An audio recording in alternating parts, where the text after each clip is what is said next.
കോൺഗ്രസിലെ പല നേതാക്കന്മാരും ഉറക്കമാണ്. പ്രധാനപ്പെട്ടവരൊക്കെ തന്നെ തമ്മിൽ തല്ലുമായിട്ട് നടക്കുകയാണ്. ഈ അവസരത്തിൽ ഈ സമീപകാലത്ത് വളരെ സജീവമായിട്ട് നിൽക്കുന്നത് കെ മുരളീധരൻ മാത്രമാണ്. യഥാർത്ഥത്തിൽ ഇപ്പോൾ കോൺഗ്രസിനെ മനസ്സിലാക്കിക്കൊണ്ടു പോകുന്നതും മുരളീധരൻ തന്നെയാണ്.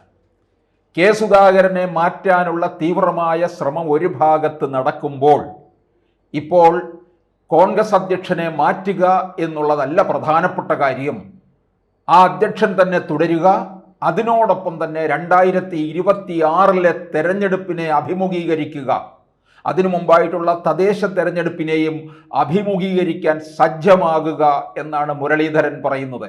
അതിനുവേണ്ടി പിണറായി വിജയൻ സർക്കാരിനെതിരെ ജനദ്രോഹകരമായ നടപടികളുമായി മുമ്പോട്ടു പോകുന്ന സർക്കാരിനെ നേരിടാൻ തക്കവണ്ണം പടയൊരുക്കം നടത്തുക. സ്ത്രീകളുടെ കണ്ണീർ വീഴ്ത്തിയ സർക്കാരാണ് മുരളീധരൻ. സ്ത്രീകളുടെ കണ്ണീര് വീഴ്ത്തിയതാണ് ഈ സർക്കാർ എന്നാണ് മുരളീധരൻ പറയുന്നത്. അതുകൊണ്ട് രംഗത്തിറങ്ങുക, സ്ത്രീ ശാക്തീകരണമെന്നൊക്കെ വിളിച്ചു കൂവിക്കൊണ്ടുവന്ന LDF ഇപ്പോൾ അതിനെതിരായിട്ടാണ് നിൽക്കുന്നത് എന്നാണ് മുരളീധരൻ അതിശക്തമായിട്ട് പറയുന്നത്. ഈ അവസരത്തിൽ കേരളത്തിലൊരു പ്രധാനപ്പെട്ട പ്രതിപക്ഷ നേതാവായി തീർന്നിരിക്കുകയാണ് കെ മുരളീധരൻ. പല ജനകീയ പ്രശ്നങ്ങളും ഉണ്ടായിട്ട് പോലും അതിനെ മുന്നിൽ നിന്നുകൊണ്ട് നയിക്കാനായിട്ട് കേരളത്തിലെ കോൺഗ്രസിനോ അതിനകത്തെ പ്രതിപക്ഷ നേതാവിനോ ഒന്നും തന്നെ സാധിക്കുന്നില്ല. പലരും അവരവരുടെ സ്ഥാനമാനങ്ങൾക്ക് വേണ്ടിയുള്ള നെട്ടോട്ടമാണ് നടത്തിക്കൊണ്ടിരിക്കുന്നത്. കെ മുരളീധരൻ പറഞ്ഞിരിക്കുന്ന മറ്റൊരു കാര്യം, 2026 പിണറായി വിജയൻ വരും, 2031 BJP സർക്കാർ വരും. ഈ 2026 പിണറായി വിജയൻ തന്നെ വീണ്ടും വരുന്നുണ്ടെങ്കിൽ അതിൻ്റെ കാരണക്കാർ BJP ആണ് എന്നാണ് മുരളീധരൻ പറയുന്നത്. അപ്പോൾ അത്തരത്തിലുള്ള ഒരു ഡീലാണ് അവർ തമ്മിൽ ഉറപ്പിച്ചിരിക്കുന്നത് എന്ന് പറയുന്നുണ്ട്. യഥാർത്ഥത്തിൽ മറിച്ചൊരു കാര്യം സംഭവിക്കാൻ പോവുകയാണ്. അത് മുരളീധരൻ പറയത്തില്ല. 2026 പിണറായി വിജയൻ വരും.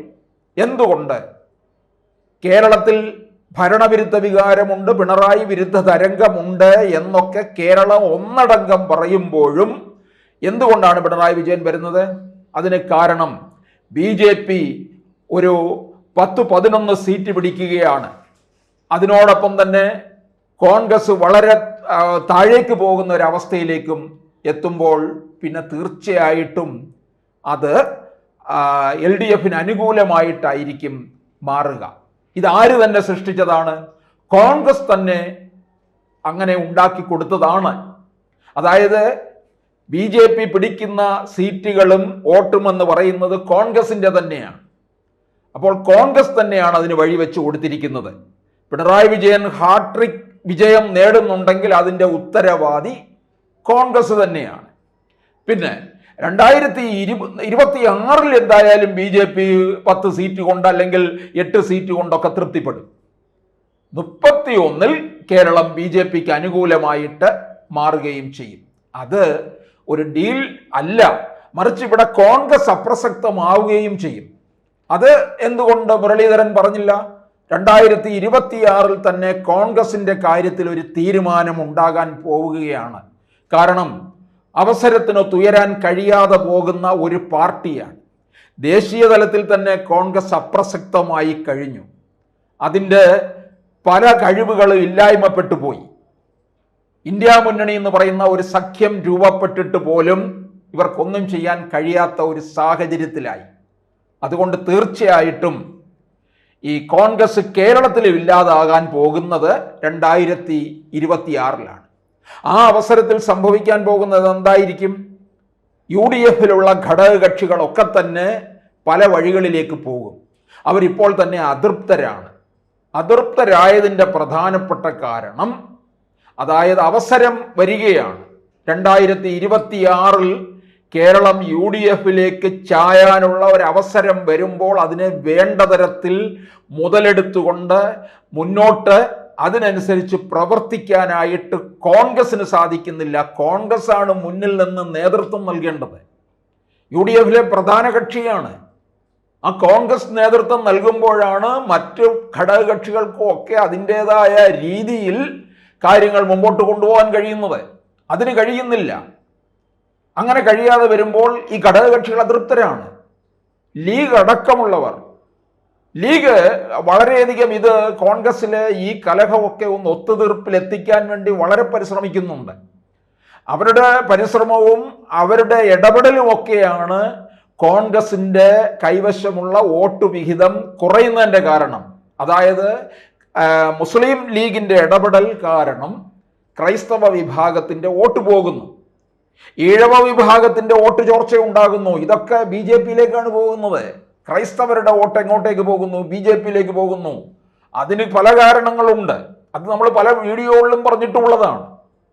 അപ്പോൾ തീർച്ചയായിട്ടും കോൺഗ്രസ് തന്നെയാണ് പിണറായി വിജയന് വീണ്ടും ഒരവസരം ഉണ്ടാക്കി കൊടുക്കുന്നത്. ആ അവസരത്തിൻ്റെ പ്രധാന കാരണക്കാരെന്ന് പറയുന്നത് കോൺഗ്രസിലെ ചില പ്രധാനപ്പെട്ട നേതാക്കൾ കൂടിയാണ്. അവർക്ക് സ്ഥാനമാനങ്ങൾ മതി.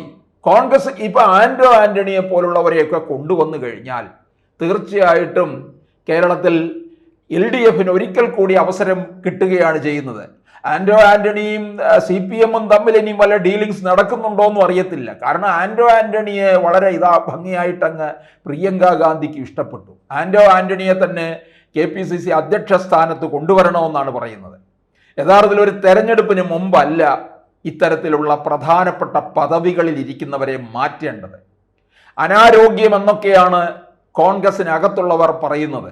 ഈ അനാരോഗ്യം എന്ന് പറയുന്നത് എല്ലാ മനുഷ്യർക്കും ഉണ്ട്. അതിന് ഡോക്ടറുണ്ട്, മരുന്നുണ്ട്. അനാരോഗ്യമാണോ ഇല്ലയോ എന്നുള്ള കാര്യം പരിശോധിച്ച് തീർച്ചപ്പെടുത്തുന്നത് KPCC-യോ ഹൈക്കമാൻഡോ അല്ല, അത് ഡോക്ടർമാരാണ്. കെ സുധാകരന് പ്രായത്തിൻ്റെതായ അതിൻ്റെതായ ചില കാര്യങ്ങൾ ഉണ്ടാകാം. അങ്ങനെയാണെന്നുണ്ടെങ്കിൽ പിണറായി വിജയൻ ഭരണത്തിൽ നിന്ന് തന്നെ മാറി നിൽക്കേണ്ട കാലം എന്നേ അതിക്രമിച്ചിരിക്കുന്നു. അപ്പോൾ കോൺഗ്രസിനകത്ത് ഈ അനാരോഗ്യമെന്നൊക്കെ പറഞ്ഞ് ഒരാളെ തളർത്തുന്നത് കോൺഗ്രസ് പാർട്ടിയുടെ ഒരു സ്വഭാവമാണ്. പാർട്ടിക്കകത്തുള്ളവരെ ഇല്ലായ്മപ്പെടുത്തുക, പാർട്ടിയെ തന്നെ ഇല്ലാതാക്കുന്ന രീതിയിലാണ് കോൺഗ്രസിൻ്റെ പ്രവർത്തനങ്ങൾ മുന്നോട്ട് പോകുന്നത്. അത്തരത്തിലുള്ള ഒരു സാഹചര്യം ഉണ്ടാക്കുമ്പോൾ യഥാർത്ഥത്തിൽ അത് കോൺഗ്രസിൻ്റെ നാശമാണ് എന്ന് കോൺഗ്രസിനകത്തുള്ളവർ മനസ്സിലാക്കുന്നില്ല. ഇതുകൊണ്ട് തന്നെയാണ് കേരളത്തിലെ രാഷ്ട്രീയ നിരീക്ഷകർ പറയുന്നത് പിണറായി വിജയന് തന്നെ മൂന്നാം വട്ടവും. പിണറായി വിജയന് തന്നെ എന്ന് പറയുന്നതിൻ്റെ കാരണം LDF വരുന്നു. പിണറായി വിജയൻ അക്കാര്യത്തിൽ പ്രായപരിധി ഇളവ് കൊടുത്തിട്ടുണ്ട്. അപ്പോൾ കേരളത്തിൽ മൂന്നാം വട്ടവും ഒരു കമ്മ്യൂണിസ്റ്റ് മന്ത്രിസഭയ്ക്ക് കളമൊരുക്കി കൊടുക്കുകയാണ് കോൺഗ്രസ് ചെയ്യുന്നത്. അപ്പോൾ മുരളീധരൻ പറയുന്ന ഈ ഡീലല്ല അവിടെ നടക്കുന്നത്. ഇത് മുരളീധരനെ ഞാൻ എടുത്തു പറയാൻ കാര്യം, മുരളീധരൻ ചില കാര്യങ്ങളിൽ ഇടപെടൽ നടത്തുന്നുണ്ട്. ആ ഇടപെടൽ പോലും പ്രതിപക്ഷ നേതാവിനോ മറ്റുള്ള MLA-മാർക്കോ കഴിയുന്നില്ല എന്നുള്ളതാണ്. കാരണം LDF സർക്കാരിനെ അടിക്കാൻ നിരവധി വടികൾ ഇവരുടെ കൈകളിൽ വന്നതാണ്. അത് വേണ്ട തരത്തിൽ എടുത്തുയർത്താനായിട്ട് ഇവർക്ക് സാധിക്കുന്നില്ല എന്നുള്ളതാണ്. ഈ ആശാ വർക്കർമാരുടെ സമരം തന്നെ നോക്കൂ, അത് തന്നെ മതി. 90 ദിവസമായി അവർ സമരം ചെയ്യുകയാണ്.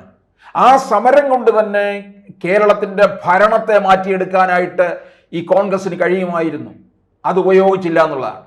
പിന്നെ എത്ര ജനകീയ പ്രശ്നങ്ങൾ 2021 മുതൽ നിരവധി അഴിമതി ആരോപണങ്ങളിൽപ്പെട്ട് മുങ്ങി നിൽക്കുകയല്ലേ പിണറായി വിജയൻ സർക്കാർ. അത് വേണ്ട തരത്തിൽ കോൺഗ്രസ് ഉപയോഗിച്ചില്ല എന്നുള്ളതാണ്. അതുകൊണ്ട് എന്തു പറ്റുന്നു? കോൺഗ്രസ് ഇല്ലാതാകുന്നു, പിണറായിക്ക് ഹാട്രിക് വിജയത്തിലേക്കും നീങ്ങുന്നു എന്നുള്ളതാണ്.